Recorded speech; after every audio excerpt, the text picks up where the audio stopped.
Meu nome é Maria de Fátima Medeiros de Souza, sou pós-doutoranda da Universidade de São Paulo. O título dessa apresentação é A Flora Brasileira nas Notações Botânicas de José Joaquim Freire, o percurso de uma coleção.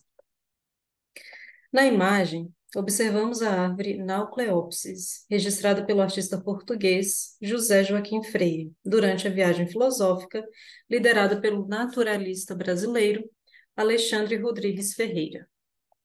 O percurso dessa viagem envolveu, né, as capitanias de Grão-Pará, Rio Negro, Mato Grosso e Cuiabá, entre os anos de 1783 e 1793. Os objetivos eram mapear as regiões pouco conhecidas dos colonizadores, recolher objetos etnográficos, observar os modos de vida dos povoados, além de constituir um acervo iconográfico e natural do reino animal, vegetal e mineral. A obra faz parte da coleção de manuscritos da Biblioteca Nacional do Rio de Janeiro.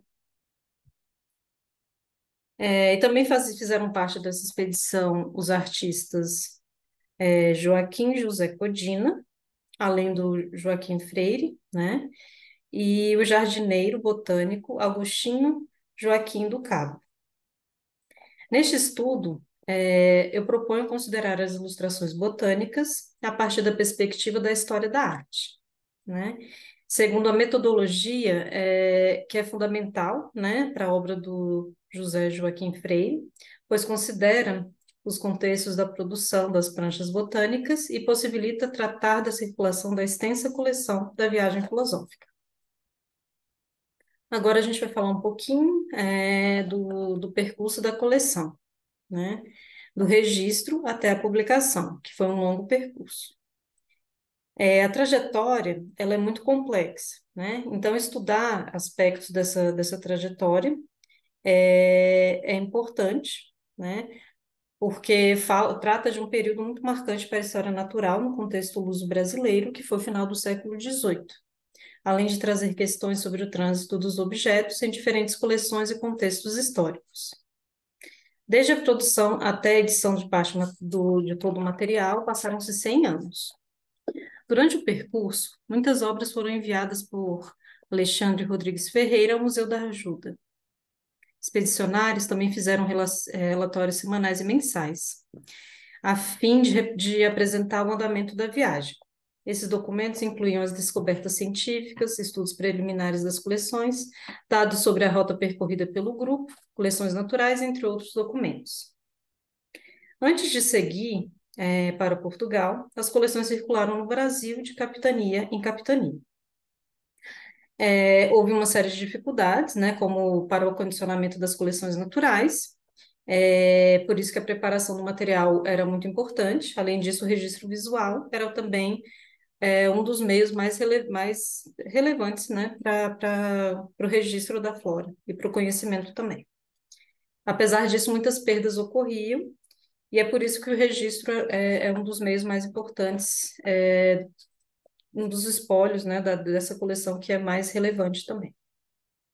A viagem filosófica foi um empreendimento ambicioso e contou com equipamentos para o registro topográfico e uma bibliografia de referência. Prevalecem os registros botânicos, no material colhido e registrado pela expedição.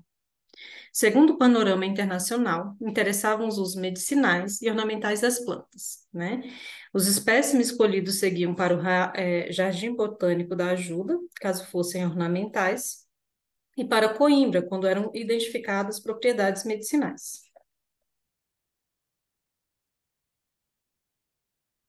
Seguindo o panorama internacional, interessavam os usos medicinais, né, como a gente falou, né? E aí eu vou falar também um pouquinho da propagação de impressos de coleções botânicas, né, do fim dos 700, né? Especialmente as publicações dos florilégios, livros ricamente estampados com gravuras coloridas à mão, que constituem referências visuais para as ilustrações científicas da viagem filosófica.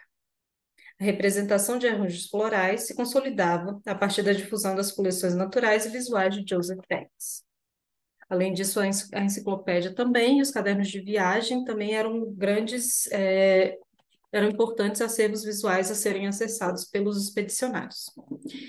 José Joaquim Freire já havia participado de outros empreendimentos também.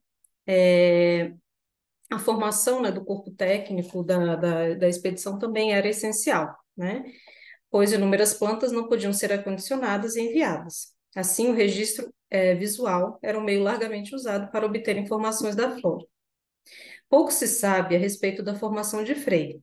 Alguns documentos atestam sua passagem pelo Real Gabinete de História Natural da Ajuda e pela fundição do Real Arsenal do Exército, instituições onde desenvolveu desenhos, ofícios da gravação em metal.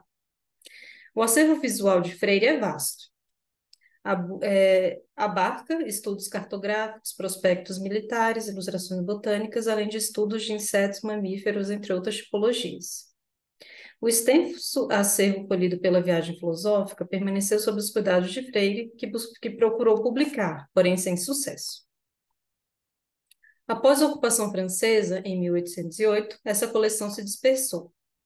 Com a ajuda do naturalista Saint-Hilaire, o acervo foi levado à França, onde parte dos espécimes secos colhidos durante a expedição encontra-se no Museu Natural de Paris até hoje.